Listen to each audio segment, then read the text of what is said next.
This tier of conference will governance now be structure recorded.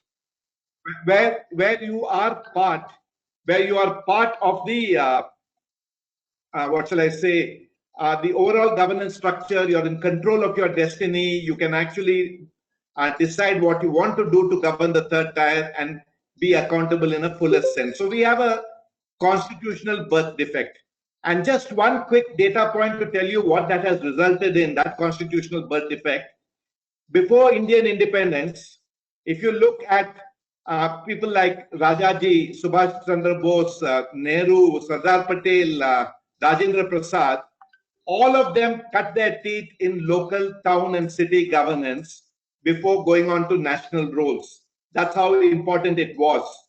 But post-independence, 70 years later, as I once tweeted, all we have got is a bunch of cardboard cutouts because that's how much we have been emasculated in the third tier of the city governance.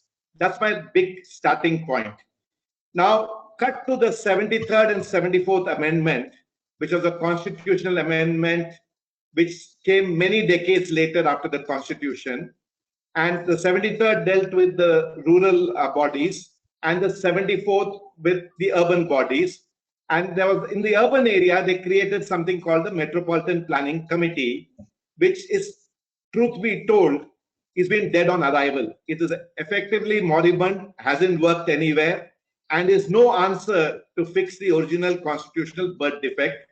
But because it's a 74th constitutional amendment, you will find people talking about MPC, etc. But even if you try to make it work, it still is not the answer for the third tier of city government. Now before I come to the BS Patil committee report, there have been two other efforts in Bangalore that have preceded the BS Patil committee. The first was the Kasturi Rangan committee, which basically spoke a lot about the spirit of the 74th and about empowering the third tier of city government, directly elected mayor and the like. Then there was another committee which was really Abide, which was there over a decade ago, which brought in some kind of a thinking about a regional governance bill kind of thing, and again spoke about larger ideas to try and fix this defect in the third tier of governance. So the third in that effort, of which one was a part of, was the BS Patil Restructuring Committee report, the BBMP Restructuring Committee as it was called. And in the titling of that committee itself, there is a problem because it is not about just BBMP restructuring. We really need to reimagine how Bangalore will be governed, because each of us will have a different view of the percentage to which BBMP affects our life. But outside of BBMP, spare a thought. I mean, you want transport and mobility, you have the BMTC, you have the BMRCL, you have a whole lot of the RTU and a whole lot of bodies which are outside the BBMP, the traffic police. You go to water supply and sewerage, you have the PWSSB, which is outside this. You may say now lakes are with BBMP, but lakes are being filled with sewage, which again comes under the PWSSB and the pollution control system. You want to, so anything you touch, you want to talk about energy, there is BESCOM. So there is a lot of things in our life which is also outside of BBMP. So we had to work within the constraints of that naming, which was BBMP restructuring. But we pushed back, and in the government order, we got a slightly larger definition to say that we have an opportunity to look at how Bengaluru needs to be governed, of which clearly BBMP is a very important and critical part, but BBMP is not the only show in town. So I'm not going to go actually into the, though Srikanth has put the BBMP bill, I'll come to that in the next module. This is not the restructuring committee report.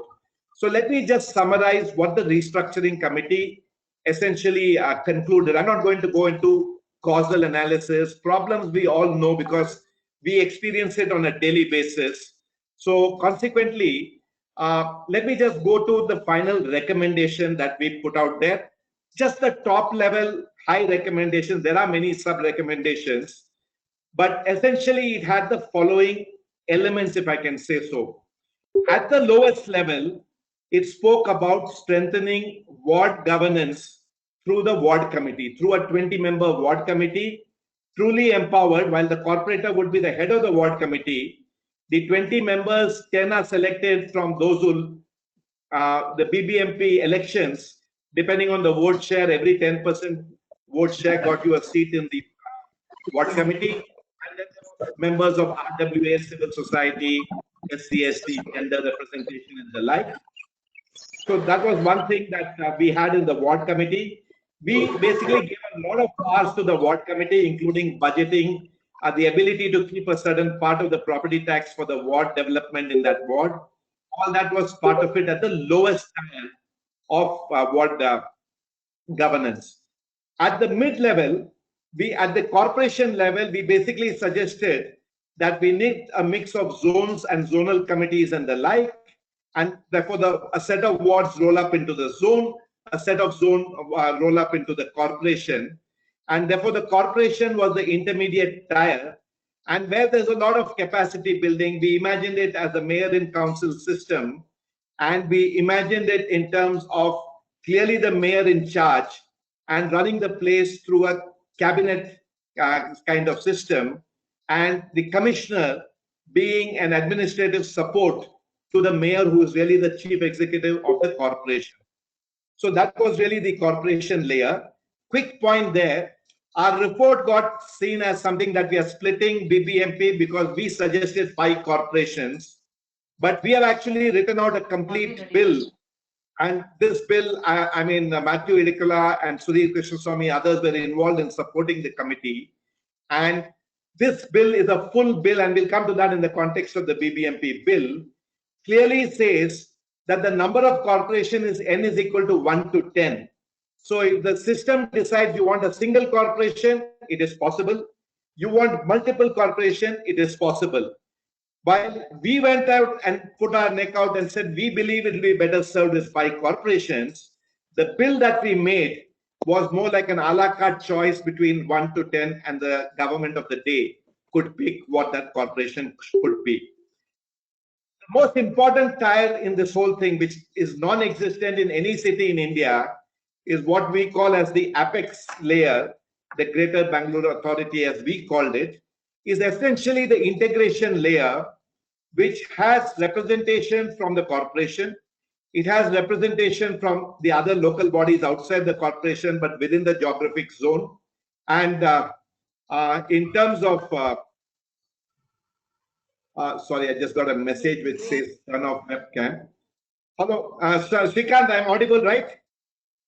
You are absolutely audible, and you're visible too. Cool. I just got a message saying switch off webcam. So if I need to switch off the webcam, you let me know. And therefore, the larger geographic area, we had said that the MPC needs to be at the level of the, it is at the level of the BMRDA, 8,000 square kilometers.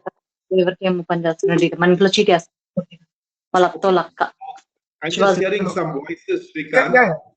Just one minute. I'm just waiting. Okay. Okay, I'll carry on. I just heard some voices, and for a minute I thought I was hallucinating. So did I. The apex level, what we had suggested, and to me it's the most important layer. If you give me just one reform, I will take the apex layer of the Greater Bengaluru Authority. This is the integration of the various silos of government. So whether it is the BBMP, the BDA, the BMTC, the BESCOM, the police, they all get integrated for outcomes. When you think about city and what you're looking for as a quality of life, we are citizens seeking outcomes. But in reality, the way government is structured, they are structured as vertical silos of the BBMP, of the BESCOM, and the BWSSB and the BDA. And these silos are not geared to integrate across the silos to give you outcomes. They tend to be territorial, protecting their silo rights. So therefore, the top layer was really to fix that issue of integration and build in the necessary accountability, responsibility at that particular level, give it the requisite authority.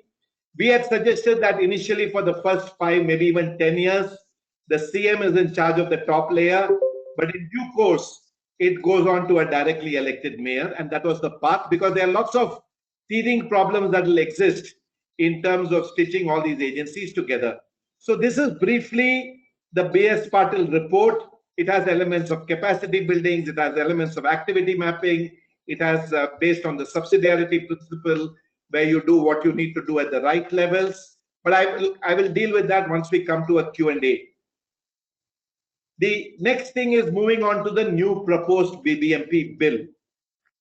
So before I just come to the new proposed BBMP bill, the first page of which is now on your screen, the thing I'd like to state is currently Bengaluru, with other municipal corporations in Karnataka, which are 3 lakhs and more. I think the smallest municipal corporation under that act is Tumkur, are governed by what is called the KMC Act, or the Karnataka Municipal Corporation Act. So the KMC Act controls a city like Bangalore with about 11 million population, and also a city like Tumkur, which has a 3 lakh population. So consequently, when people say that Bangalore, with its size and its multiple parastatals like BESCOM and BDA and BWSSB, is unique, when they say that we want a separate act, which politicians have been saying, what a separate act would mean is something that is special for Bangalore to manage this very, very extraordinary setup that we have in Bangalore, which is not true of Tumkur, is not true of Gulbarga. But what we have got in the proposed BBMP bill is effectively modifications to the KMC Act, which is being passed off as an act to fix Bangalore. While it is shown as a BBMP bill, if you read closely, and when I have read it, barring one paragraph where there is mention of a word called BWSSB and BESCOM, etc., outside of that, there is nothing here which could not have been done by just a modification to the KMC Act. And let me try and tell you the 5 or 6 big changes, which in my view belong even in the KMC Act, because there is no reason why Gulbarga or Mysore or Tumkur should not benefit from those new thinking, and why it should be passed off as a separate act for BBMP. So I will talk about all the changes in the proposed BBMP Act, but my case is all these can be part of the KMC Act, and there is nothing special that defines Bangalore. So let's start with some of the big points that are out there. The biggest change in this whole act is the definition of municipal authorities. In the old KMC Act, the municipal authorities that were defined was the BBMP, was the commissioner, and was the standing committees. In the new act, the mayor becomes part of the municipal authorities. The zonal committee makes an appearance, becomes part of it. The zonal commissioner comes in there. There's a zonal chairperson, and the ward committee is also a municipal authority.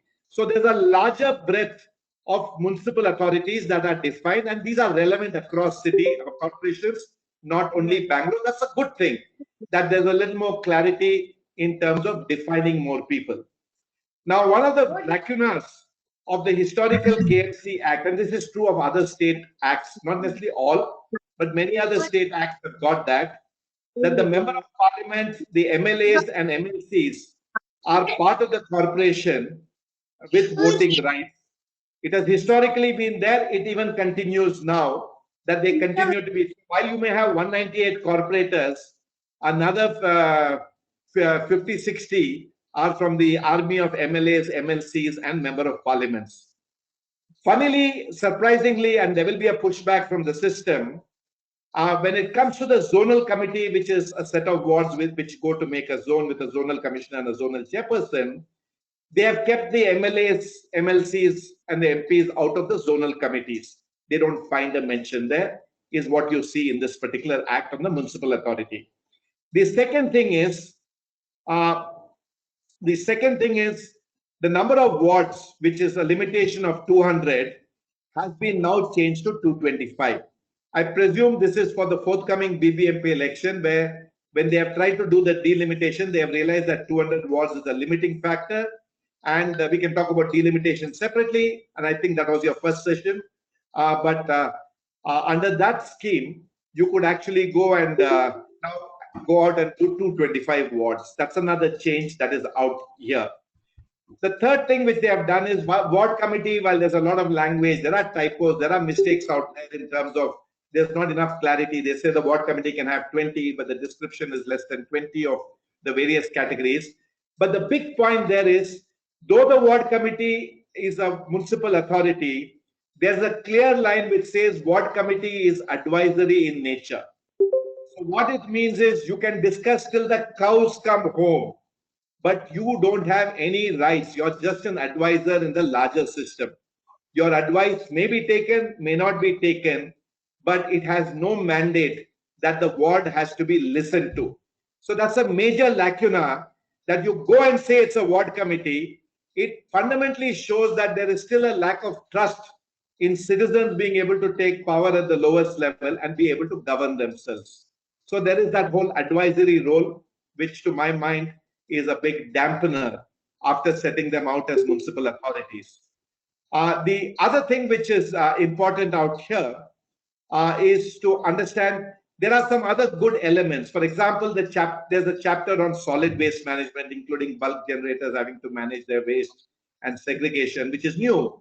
There is a chapter on heritage and heritage preservation.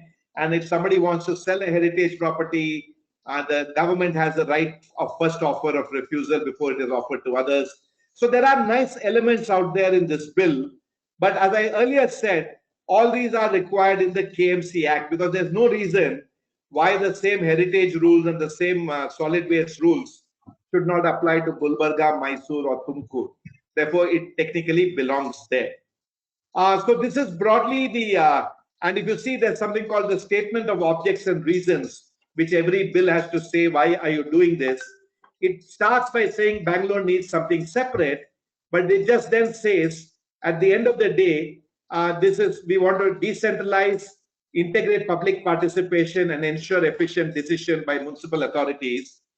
There is a decentralization story, but with the wards being advisory, it doesn't go the whole distance. But it is definitely not a bill to fix Bangalore, because the BESCOMs, the BDAs, the BWSSBs, the BMTCs, the BMRCL are all outside the remit of this. And unless you take an integrated view, it is not going to fix Bangalore's problem. My net take is this bill is better than the earlier KMC in terms of some of its features, and obviously some of them will get modified. And therefore, you could see a certain incremental improvement in the way BBMP runs and the zonal arrangement, which is also part of the BS Patil Committee report. The whole zonal setup is out there, is okay. But if you think that this is the answer for Bangalore's problems of traffic and pollution and garbage and quality of living, think again. This is far from a fix for Bangalore. So Shrikant, that brings me to the end of whatever I wanted to say, and I'm happy to take questions from here on. Great. Thank you so much, Ravi. That was really, really useful. I think you summarized very nicely what you had put out in the BS Patil Committee report, and also your take on the BBMP bill, which has been a direct consequence of the report as well. So if I were to summarize what you said with regard to the BS Patil Committee report recommendations, I could clearly see that there were three layers that you had recommended. One is the ground level, which is predominantly the ward committee part of it, the ward governance part of it. There are some elements of your recommendations and report that seem to have been incorporated, but the 20-member ward committee, which they are talking of right now, doesn't have these 10 members who are there as per the vote share that you had recommended. Yes, also, it's more advisory in nature, and hence, while for namesake, it's nice to say that the ward committee is part of the municipal authority. It really doesn't have much of teeth to it, right? So that's the summary at the ground level with regard to what you had recommended and what is being right now incorporated in the draft bill. Is that a fair summary of the ground level changes that we are talking of? If I see this bill vis-a-vis what we had recommended, that zonal structure and zonal area has come into this bill. That's right. That part has come. The ward level is relatively the Greater Bangalore Authority does not exist. Yeah. And In we had, fact, of course, a different way to look at the number of wards and that number, etc. And right. I would say this bill, in terms of its details, would be a little more stronger in what they have written about the heritage preservation and solid waste management, which has come from the draft master plan. Those elements of the master plan which was not available when we did the report, some elements of that master plan have been brought into this, which is good. Yeah. Absolutely. I was just coming to that. So the intermediate level, you're saying the recommendations from zonal committee, zonal commissioners, even though the number of zones has not yet been decided, they've just kept a upper limit of 15. Yes. There is a zonal commissioner, there is a zonal committee, there is representation from multiple wards that comprise the zone, etc. So those seem to be good elements of the bill that are there.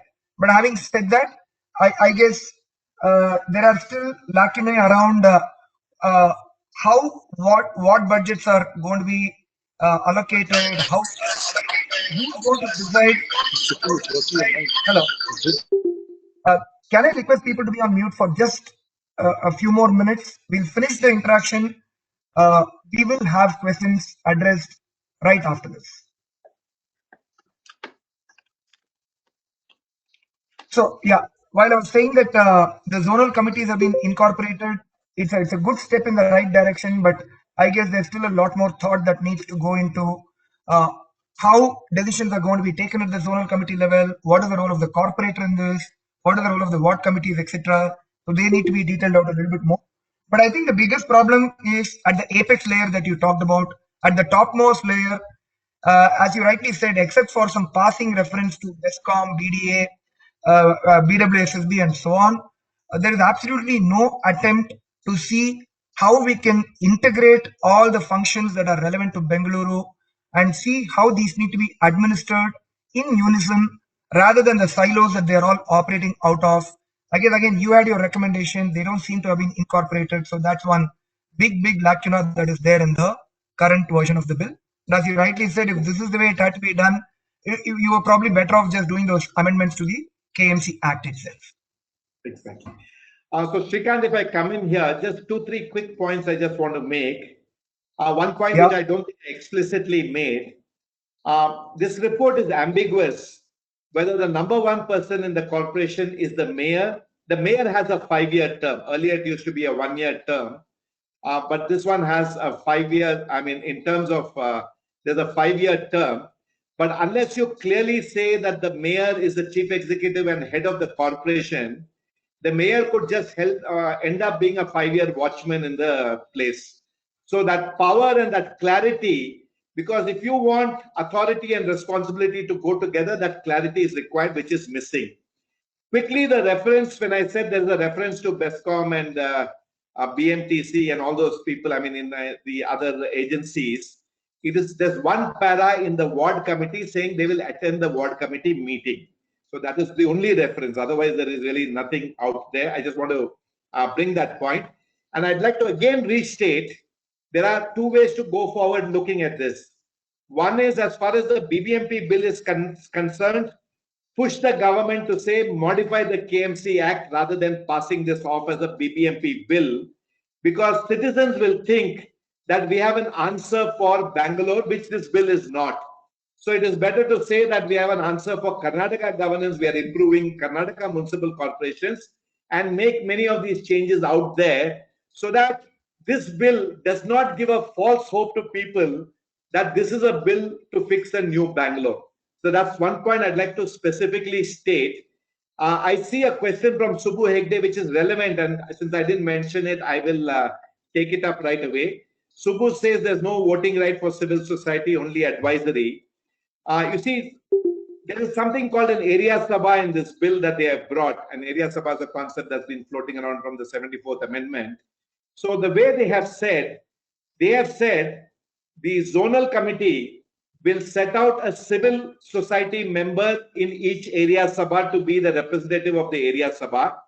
Area sabha will be either one polling booth or 1 to 2, 3 polling booths, not very clear. So it could be 1 polling booth or 2 polling booths together. So one person will be said, you from civil society are the head of that area sabha. And that area sabha member is supposed to hold a monthly meeting with his voting people out there, listen to them or whatever, it's not clearly spelled out, and then land up in the ward committee meeting where they are floating around somewhere on the periphery of the ward committee to give anything that area might want, which will anyway be advisory in nature in the final scheme of things. So, Subbu, to answer your question, there is a civil society rep who will be in the at the area sabha level. There is scope for some experts and specialists in some of the committees and some of them to be nominated as corporation.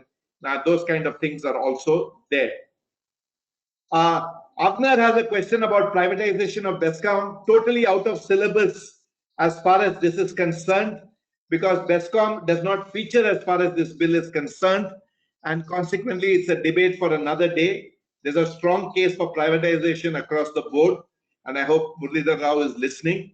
But the thing really is, it's another specific debate in terms of thing. Vidya says, are there any qualifications for the mayor? The answer is no. The qualification is the same qualification that the Election Commission requires for anybody who's eligible to stand. If you stand and get elected as a corporator, theoretically, you can go on to become the mayor. Yeah. Ravi, there were actually a few questions just prior to that as well. So one we have been asked on a private basis. So Lalita had asked, why is it called BS Patil report? I guess I can answer that myself. That's because the chairman of the committee was Mr. BS Patil, right, Ravi? No, but the report was the committee was not the BS Patil report. The committee was called the BBMP Restructuring Expert Committee. That was the name of the committee. But the press started calling it as the BS Patil Committee because he is former chief secretary and the chairman of that committee. Yeah, great. Then there was a question from Jacob, would like to know what is the term of the mayor or have multiple mayors for a huge city like Bengaluru. Why can't Bengaluru have multiple mayors zone-wise and commissioners to govern efficiently? So I guess with regard to the term of the mayor, in fact, I've just put out that clause on the screen for everybody to look at it. I think one big change that's happened is the term of the mayor and the deputy mayor has increased from 1 year to 5 years. So yeah, that is incorporated. It is gender insensitive, Shrikant. Just read it. It is gender insensitive. Yeah. Absolutely. I agree. So the mayor or the deputy mayor shall hold office for a period of 5 years from the date of his election, is what it says, but it should be date of his or her election and shall continue. Yeah. So that is great. But having said that, I think your point is well taken. While the mayor's term has been increased to 5 years, in terms of truly empowering the mayor and the mayor becoming the CEO of the city or having a reasonable influence on how to govern the city, I guess that's significantly missing. But the other question that Vinod had is, why can't Bengaluru have multiple mayors, zone-wise, and commissioners to govern efficiently? Okay. So Shrikant, I will take that question, and I see two questions from Muralidhar Rao. And one from Siddhant. I'll take all those three. So the first question on multiple mayors, we have been battered black and blue for suggesting 5 corporations, because then you would have had 5 mayors for 5 geographies in the city. That is one way to do it. Right now, if you want the equivalent of your 5 mayors, technically speaking, each of the standing committee, there are 12 standing committees, I think. Each of the standing committee chairperson is a kind of a mayor for taxation, a mayor for market, a standing committee chairperson for market. It hasn't worked well in the last few decades. It is unlikely that that standing committee is going to deliver in the future. It continues to exist. We personally, in the BS Patil Committee report, we suggested that we would rather go down the route of having a mayor with a cabinet and cabinet responsibilities as opposed to standing committee. That's the way we suggested. That is not the way the new BBMP bill is. Siddhant's question is, how do we review this bill in terms of decentralization? My answer would be, there are definitely decentralization measures. The zonal setup with zonal commissioner is a distinctive decentralization measure. Some more English around ward committee, bringing the ward committee as a municipal authority is a specific decentralization measure, but it needs to move away from being more advisory, only advisory. It needs to be more representative. But if I have to rate it on decentralization, I think this bill is more decentralized than the earlier KMC Act that we had. Muralidhar Rao says, doesn't even a Tumkur Municipal Corporation need to have bus electricity to be reporting to them, which actually brings the larger question. Conceptually, there are two models which are possible. Model number one is basically to assume that the corporation is the be all and end all in the city, just like the state government is the be all and end all in the state, and the central government is the be all and the end all in the center. Technically, you can say the municipal corporation is the be all and end all third tier of government, and have everybody reporting to them, whether it be BESCOM, BMRCL, BMTC, everybody under the city, is definitely a route which was eminently doable if we had thought about it 70 years ago in the first place. The problem as a legacy problem is, there was a time when water supply and sewerage was with BMP earlier, but they were not able to cope with it. So they said, okay, if we cannot cope with it, let it set us up as a separate independent corporation and take them out of this particular place. So similarly, for example, in Bombay, the municipal corporation, BEST, transport and electricity is there. So there are examples where they report to the corporation, but we have a legacy where many of the ships have sailed away from the mothership and become what is now called independent parastatals. And that's a legacy problem, which brings me to the second route. So then you recognize there are these various fiefdoms and empires that have got created over a period of time as the thing. And consequently, how do we knock heads and make them answerable to a superior authority? So the way to do it is in BESCOM, in BWSSB, you tweak their memorandum of articles of association or the GO to say they recognize the supremacy of the Greater Bangalore Authority to be able to, they are mandated to listen to the orders that come out of that particular body. You can do it that way. The second thing to do to strengthen this whole setup in terms of thing is the clarity of principal-client relationship, Murli.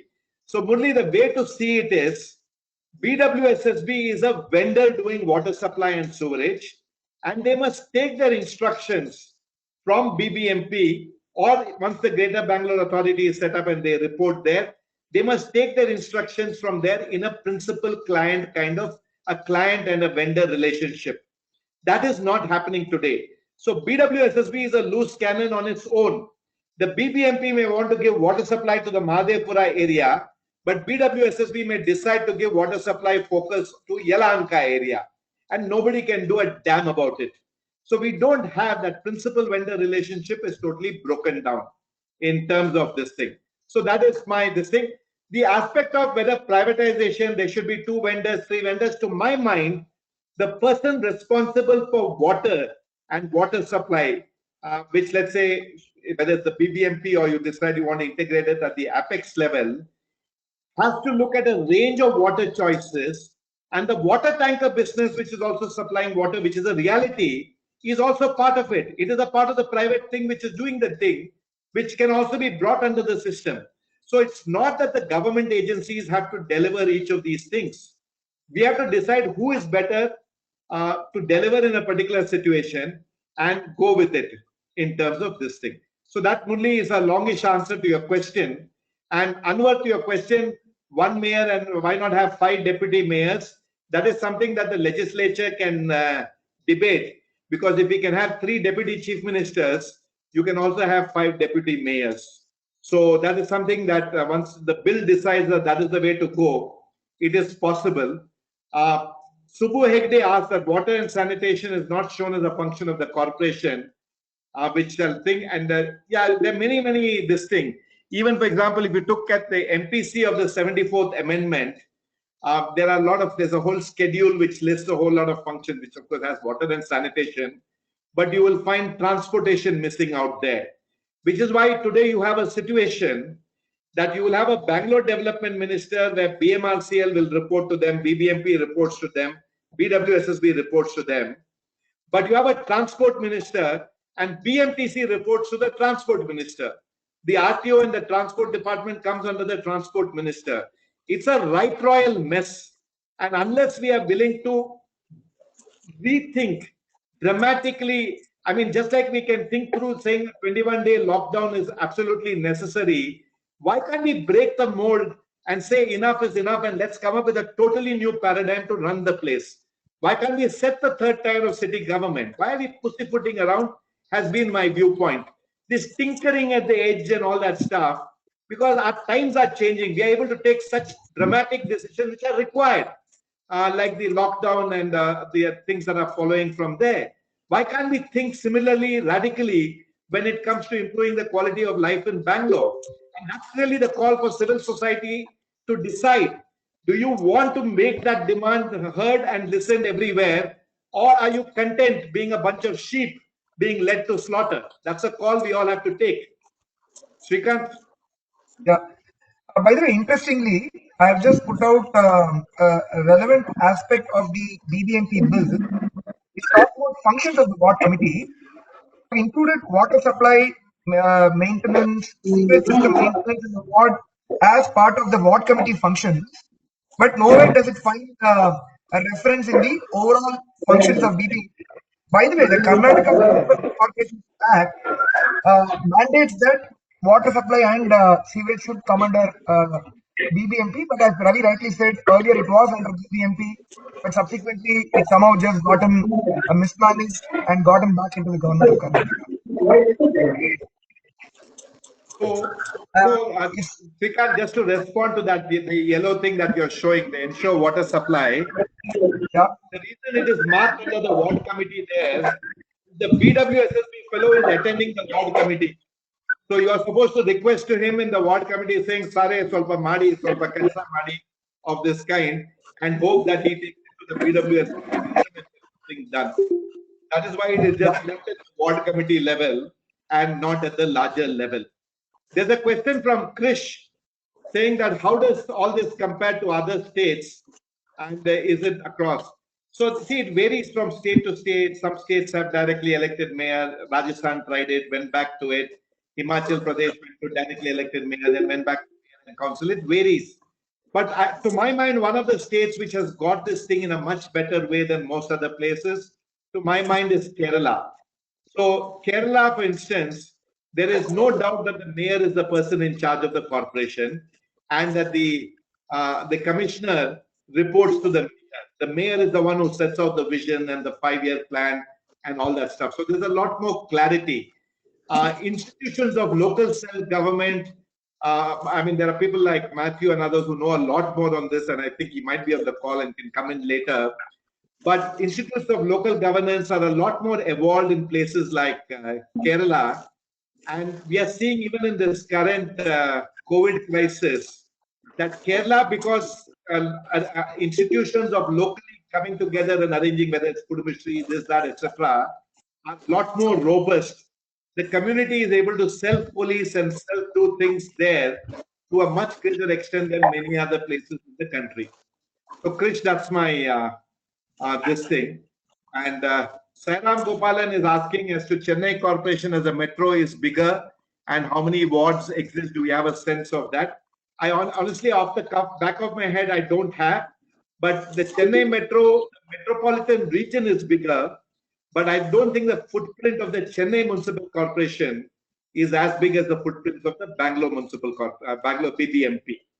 There is a greater the Chennai metropolitan region, but that is not the Chennai City Corporation. So Soumya Raghavan says that the 74th Amendment empowers local governance is at the constitution level. How can a state bill overthrow that? No, the state bill cannot overthrow 74th. A state bill has to be in sync with what the 74th says. So you cannot go against what the 74th says. So the 74th, for example, clearly says that you need citizen participation, which is why they have brought in the ward committee as a municipal authority. They will justify to the courts or anybody that doing the ward committee as a municipal authority is in consonance with the 74th Amendment wanting citizen participation. So that's the way to think. But just remember, Soumya, that the 74th Amendment, and this is even from the person who drafted the 74th, he admitted it doesn't work. And he admitted that this needs a total relook in the way we do this whole thing. So while we need to definitely be in sync with the spirit of the 74th Amendment, we have to come up with a whole new set of laws which doesn't go against the spirit of the 74th, but defines the. If the legislature meets and comes up with a totally radical bill for BBMP, which doesn't violate the spirits and the axioms of the 74th, the state government is well within its rights to go ahead and decide how it wants its local bodies to govern themselves. So you can't. Yeah. I think there is one more question. The budget of Kerala city is much lower, but the budget of big city is much more. Hence, most civic organizations would not want to leave their budget. I guess it's got to do with money making ability, which is sticking the politicians of all party. Could this be the true reason? Ravi, you want to take that? No, yeah, but I'm not fully clear as to what Krish is meaning. But the point really is, today, even if you see, I mean, the state at the BBMP, the biggest revenue source is the property tax. Outside of that, it is dependent on state government grants, anything else. And as you can see, increasingly, the chief minister and the state budget is putting out more of the Bangalore programs rather than the city mayor. And the city mayor is just repeating what has been already put in the state government budget. So one of the things that has unfortunately happened in this whole process is the whole thing has got pretty messed up. Because ideally speaking, the state government should give unattached grants. The state government cannot decide that there will be a 700 crore white topping project, announce that, almost do a thing, and then pass it on to BBMP saying this has to be done. The state government should give unattached money, and the city must decide, the corporation must decide the direction of the various funds and be responsible for it. But now we are unfortunately in a situation where projects are getting decided there and then sent across. So you're not getting freehold money into BBMP as used to be the case earlier, where you got a grant of 2,000 crores and you could decide what to do with it. That is something that we need to go back to if the BBMP is to become relevant again and not have these projects decided at the state level. If you want to do that, you might as well set up the apex layer, have all these people participate there, and let that apex body, including the BBMP mayor and the commissioner, etc., jointly decide what do we need to do for Bangalore and what parts will come to BBMP, what parts will go to PMRCL, what parts will go to BWSSB. Let everybody be a part of that. Yeah. I'm not able to see any other question come up. Matthew has written a note. Matthew has made a clarification. So the municipal corporation has a very clear-cut mayor in charge with a 5-year term, and they have a lowly secretary within courts who is subservient to the indirectly elected mayor, what is called the mayor. Yeah, I think it's more a clarification on how Kerala is run. So we'll just we still have another 10 minutes to go. We'll just wait for some questions. Meantime, what I'll try and do, Ravi, is I thought from the perspective of Bengaluru Navanirmana Party, as you all know, we have started this party with a very clear and sharp focus on Bengaluru and municipal governance. We are not interested in the MLA election. We are not interested in the MP election. And one thing, Ravi, it would be good if you can also clarify based on the BBMP bill, except for the MLAs, MPs, MLCs of Bengaluru playing a role in electing the mayor and being part of the council, they don't seem to have any other role to play as far as budgets are concerned, how they are spent, etc. Right? Is that a fair understanding? Not necessary. See, finally, the budgets have to get passed in the overall council, and in principle, those 60 people can land up to vote. So while you may have standing committees and some budgets and some numbers coming up, they have voting rights in any of the council meetings. So technically, it would be incorrect to say they have no say because they have voting rights. And once you have voting rights, how you come and exercise the voting right is open to this thing. The fundamental question to ask is what are MPs, MLAs, and MLs doing in the corporation? It's a very basic question.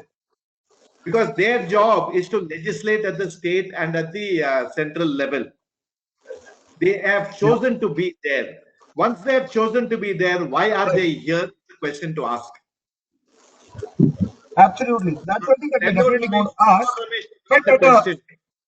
Yeah. yeah, but Ravi, just to close out on that question, Yeah. uh, even though they have voting rights at the council level, once the budgets are approved and allocated at the ward level or at the zonal level, the MLAs and MPs have no role to play after that. Is that a correct understanding? No, not correct. I'll tell you in reality, as you know, what happens. Let's say there are three people who call the BBMP engineer for a meeting, the MP, the MLA, and the ward corporator. These three people call that engineer saying, hey, come here at 4 o'clock today. Where do you think that person will go? You answer that question. Yeah. That will So tell you where it's the more the power way the center system is. is designed. No, the power center, that will depend on where the power center is. Yeah. So consequently, I mean, just to give you it's a light-hearted story, but a true story. So there was this thing, when you had this residential in the Indiranagar area where, the bars and all had to close, and there was a court order which says that they have to be closed if they have violated the rules. And the health officer was told that, look, you have to do it. This is the court order. So he was asked. So he asked actually, he said, what will happen if I don't do it? He said, you will be in contempt of court and you may go to jail, they told him. And the person is supposed to have replied saying, I'm happy to go to jail. I'm more worried about the contempt of MLA over the contempt of court. So Yeah. you get a sense of where the power lies. Okay, so Yeah. that is something that you got to be clear in your mind. The only Yeah. way you want to avoid that, it cannot be done away with, at least if you formally remove them from the BBMP in any capacity, at least you have a reason to say why are you. I mean, you go to ask at the central level or the state level and come through the process to me. But moment they have a seat at the table of the corporation, they have a right to ask. Yeah. Sure. Yeah, but that's more the power center part. And I think absolutely from our perspective, we are going to fight against roles of MLAs and MPs and MLCs in BBMP. I think that's something that we definitely do not subscribe to or agree with. And that's something as a party we definitely are looking to fight against. So Shrikant, while you find Anand's question, there are two questions I'll quickly answer. Krish is Yeah. saying, how does the commercial tax department, like sales tax, does not figure? No, that's a state level body. It has nothing to do with the BBMP, etc. In terms of this thing. Nellore Ramesh asked about suburban railway. There's no chance. The suburban rail, fundamentally, first thing, the biggest problem reason it comes is it's part of the central government. And there's enough challenges between the central and state to put up an SPV that can make the suburban rail a reality. To think that that can be something which is a sub part of the BBMP, just perish the thought in our lifetime. Yeah. Can you find SK Anand's question? Or, Yeah, Anand's SK, question is if you can again why not type change your this mess by question here. making it clear in the overarching KMC Act that any city-specific corporation like BWSSB is automatically subservient to the respective municipal corporation for the geography? That's the question that I think he's looking for an answer for. Okay. No, so there are committees. There are lots of corporations where water supply is under them itself directly. So there are enough examples. And if you take Bombay, for example, the best and all are all city level organizations reporting to the Bombay Municipal Corporation. So they run On that electricity, note, they run Ravi, transport. So there are variations. yeah, but Ravi, when we looked at the KMC Act and when you look at the functions here, clearly water supply and sewerage come under the municipal corporation even under KMC Act. So, how is it that the state government is able to override that and create a separate body which is not reporting into BBM? No. So the state government has set that as a government department, which is, I mean, going into legacy and this thing. They obviously have used some powers which is available. People like Matthew will have to enlighten power they used to set up the BWSSB as a government department. And it's not an independent corporation. BWSSB is not like BESCOM. BESCOM is an independent corporation. BWSSB, BDA are government departments which they have created. The logic really is I'm sure if you go back to the back papers when it was created, they said that this is to improve the efficiency of operations and that they will take their instructions from the corporation. But in reality, they have become power centers in their own right. Right. Yeah. Matthew, do you want to chip in on that? Ravi, is it okay if we just get Matthew in for any thoughts on that? Why don't you unmute? Matthew, can you unmute and throw some light? Yeah, no, no. Hi, Matthew here. So yeah, it's true. Under the KMC Act, it clearly says water is a function. But what has happened is because even there was an earlier question by I think Soumya, which said that 74th Amendment clearly specifies empowering local government, and how can you override it? So the point is that ultimately, how it works is despite 74th Amendment and despite even KMC Act, because the state is ultimately in power and has a wide sort of jurisdiction in terms of deciding what its bodies can do. And BBMP or any corporation is seen just as one another body. And similarly, BWSSB was created. So if you look at it technically, yes, it is in some ways going against the KMC Act for BWSSB to exist by itself. But it's basically because even after 74th Amendment and everything, because all local government functions are still under the state's ambit, the state has wide sort of discretion to do what it wants, and that's the situation we are in, and that's how sort of we exist now. So yeah. Right. I think we just have 1 more minute left. We'll probably try a quick summary here with the permission of everybody. Uh, at one level, the recommendations put out by the BBMP restructuring committee, of which Ravi was a part, I think there are some elements which seem to have been incorporated into this draft BBMP bill.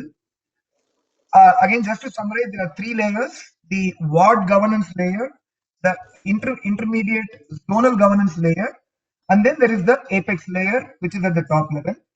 At the ward governance layer, while there are some small changes that have happened, including the size of the ward committee, etc., fundamentally nothing has changed. The role of the corporator is not clear. The ward committee is more advisory in nature. So there are a lot of changes that we as citizens and we as a party we need to push out for. So that's one very important takeaway for us from a ward governance perspective. The intermediate zonal governance perspective, the formation of zonal committees, the appointment of zonal commissioners, the creation of zones is definitely a step in the right direction. I think there are good elements in that which we need to further build on, and I think that's probably the way to go, because the zonal committees also talk of quite a few corporators being part of that who come under that zone. So that calls for better coordination, which is definitely a welcome step. At the apex layer, there's clearly a lot left to be desired, starting from the role of the mayor. While the term has been increased to 5 years, the mayor is clearly not empowered. The MLAs and MPs still have a vote in the council, which is not acceptable at all. The parastatal agencies, whether it's BWSSB, and as Matthew rightly said, there's absolutely no reason as per the KMC Act a BWSSB should exist, but it still exists. And then you have the BESCOMs and the BDAs and BMTCs, which all operate as silos. The bill needs to push for an integration of all these agencies coming under one umbrella, whether it's coming under BBMP or whether it comes under a nodal agency which covers all this. So clearly, while there are some elements which have been incorporated, which are welcome, by and large, the takeaway that I have and we have, Ravi, is that this bill is not a Bengaluru bill, it's not a BBMP bill. It's just a minor changes, minor tweaks that have been brought in, which do not make much of a difference to the governance of the city. And hence, I would say that as citizens, as concerned citizens of Bengaluru, we all need to put our heads together. We all need to come back with a lot of recommendations on the BBMP bill itself. We need to push for changes at the apex level and at the ward governance level, such that when the new BBMP council is formed and when the new corporators take charge, it's truly a body which is empowered to take decisions on the ground and bring about a change to the city and to its governance. That is the takeaway that I have, and hopefully we all have. Ravi, any concluding comments? We'll take that and we'll bring the That's it. conversation to. And we have reached the end of the time, and I'd like to close also on time. Thank you so much for Yep. asking me here. Absolutely. Thanks a lot. Thanks to everybody for attending this call. We'll have more such sessions like these. So we'll keep working on these. We'll take any more questions or anything in a different forum. Thanks once again to everybody. Thank you. Thank you, Ravi. Thank you, Shrikant. Thank you. Thank you.